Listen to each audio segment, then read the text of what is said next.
অন্তর্বর্তীকালীন সরকারের একটি অংশ নানা অপকৌশলের আশ্রয় নিচ্ছেন। রাষ্ট্র রাজনীতির মূল ভিত্তি হচ্ছে জনগণ। একজন নাগরিক হিসাবেও আমি মনে করি একজন নাগরিকের রাজনৈতিক ক্ষমতা প্রয়োগের অন্যতম প্রধান উপায় হচ্ছে নির্বাচন।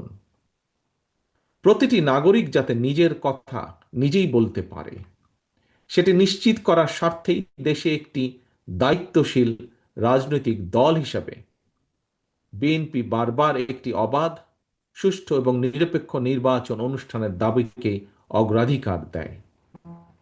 প্রিয় উপস্থিতিবৃন্দ, সম্মানিত অতিথিবৃন্দ, আমি বিশ্বাস করি, আমার দল বিএনপি বিশ্বাস করে, স্থানীয় সরকার থেকে শুরু করে জাতীয় নির্বাচন সরকার পর্যন্ত প্রতিটি স্তরে জনগণের সরাসরি ভোটের মাধ্যমে নিজেদের পছন্দের প্রতিনিধি নির্বাচনের সুযোগ পেলে রাষ্ট্র এবং সরকারে জনগণের ইচ্ছা প্রাধান্য পাবে, রাষ্ট্রে রাজনৈতিক স্থিতিশীলতা বজায় থাকবে।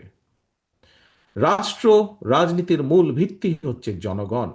জনগণকে দুর্বল রেখে রাষ্ট্র রাজনীতি, সরকার কিংবা সংস্কার কোনো কিছুকেই শক্তিশালী এবং টেকসই করা সম্ভব নয়, করা যাবে না। নাগরিকদের রাজনৈতিক ক্ষমতা প্রয়োগ এবং চর্চার মধ্যে দিয়েই রাষ্ট্র রাজনীতি এবং জনগণ শক্তিশালী হয়ে ওঠে। রাষ্ট্রের জনগণ রাজনৈতিক এবং অর্থনৈতিকভাবে শক্তিশালী হয়ে উঠলে ভবিষ্যতে কেউ দেশে ফ্যাসিবাদ কায়েম করতে পারবে না বলে আমরা দৃঢ়ভাবে বিশ্বাস করি।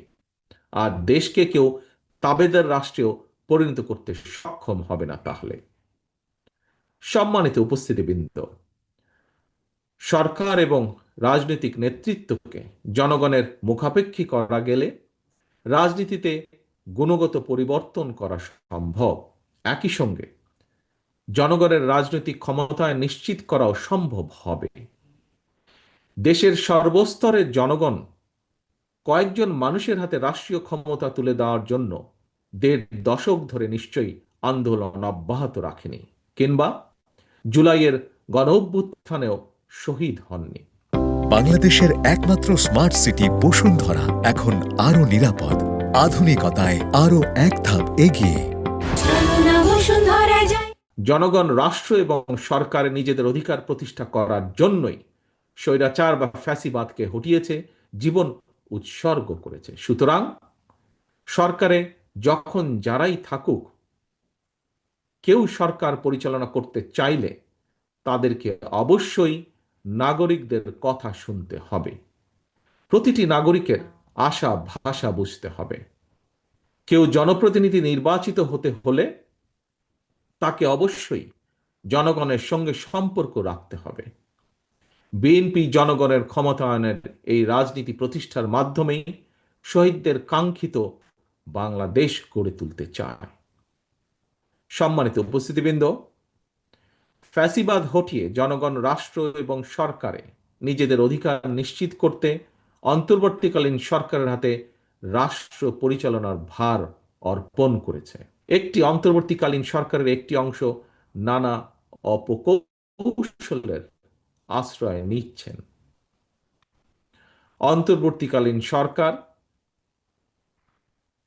শিক্ষাঙ্গন, স্থানীয় সরকার কিংবা জাতীয় সরকার, প্রতিটি ক্ষেত্রেই বিএনপি জনগণের ভোটে প্রতিনিধি নির্বাচিত করার পক্ষে।